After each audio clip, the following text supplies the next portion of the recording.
அமைச்சர் சிவசங்கர் அவரை பார்த்து நான் கேட்கிறேன், இந்த தொகுதியில அப்படி என்னதான் பண்ணிட்டீங்க? நீங்க கட்சிக்காரனோட கல்யாணத்துக்கும் கருமாதிக்கும் போறதை தவிர நீங்க ஒண்ணும் பண்ணதில்லை. சாத்தனூர் கல்மரா பூங்கா இருக்கு, பல கோடி ஆண்டுகள் பழமையான ஒரு மரம் கல்லா இருக்கு.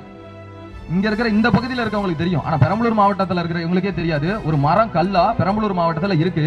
இவ்வளவு பழமை வாய்ந்தது அப்படிங்கறதே யாருக்கும் தெரியாது. ஏன்னா அதையே இவங்க வெளியில கொண்டுகிட்டு போகல. அந்த ஊருக்கு ஒரு பேருந்து வசதியை கூட செஞ்சு தராதவர் தான் இந்த போக்குவரத்து துறை அமைச்சர் சிவசங்கர் அவர்கள். சிறப்பு பொருளாதார மண்டலம் என்னாச்சு? அதுக்கும் அவங்களுக்கு பதில் தெரியாது. ஆலத்தூர் ஒன்றியத்தை எடுத்துக்கிட்டீங்கன்னா எல்லா ஏரிகளும் ஆக்கிரமிப்புல தான் இருக்கு. ஒரு ஏரி குளங்கள் கூட சீரமைக்கப்படல, அப்படியே தான் இருக்கு. இங்க இந்த சில்லக்குடியில ஒரு அரசு ஆரம்ப சுகாதார நிலையம் ஏற்படுத்தி தரலாம், ஆனா அதை ஏற்படுத்தி தரல. இந்த பகுதியில் இருக்க மக்கள்கிட்ட நான் ஒன்னே ஒண்ணு மட்டும் கேட்கிறேன், நீங்க 50 வருஷத்துக்கு மேல இந்த திமுகவுக்கும் அதிமுகவுக்கும் ஓட்டு போட்டீங்களே, தமிழ்நாட்டிலேயே ஏன் சிங்கப்பூருக்கும் துபாய்க்கும் ஒட்டகம் மேய்க்கிறதுக்கும் கட்டட வேலைக்கும் ஏன் நம்ம ஆட்கள் இந்த குண்டம் தொகுதியில இருந்து ஏன் அதிகமா போறாங்க? அதுக்கு மட்டும் பதில் சொல்லுங்க. ஏன் தெரியும்ல, இங்க எந்த தொழிற்சாலையும் கிடையாது, நிலமும் வளமும் சார்ந்த தொழிற்சாலை இல்ல, எந்த தொழிற்சாலையுமே கிடையாது. இங்க இந்த தொகுதியில எந்த ஒரு முன்னேற்றமும் கிடையாது. வேணும்னா சிங்கப்பூர் துபாய்னு போலாம். அப்படிதான் இந்த தொகுதியை அமைச்சர் சிவசங்கர் அவர்கள் வச்சிருக்காரு.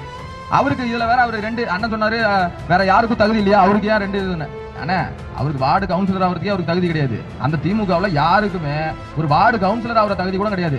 திருடுற போட்டி வச்சா அவங்க எல்லாருக்கும் தகுதி இருக்கு, அவங்களுக்கு மட்டும்தான் தகுதி இருக்கு. வேற ஆள் கிடைக்கல, யாரு நல்ல கமிஷனா வாங்கி கொடுப்பாங்க அப்படின்னு பாக்குறாங்க. அதுல ஐயா முன்னாடி இருக்கிறாரு, அதனால கொடுக்குறாரு.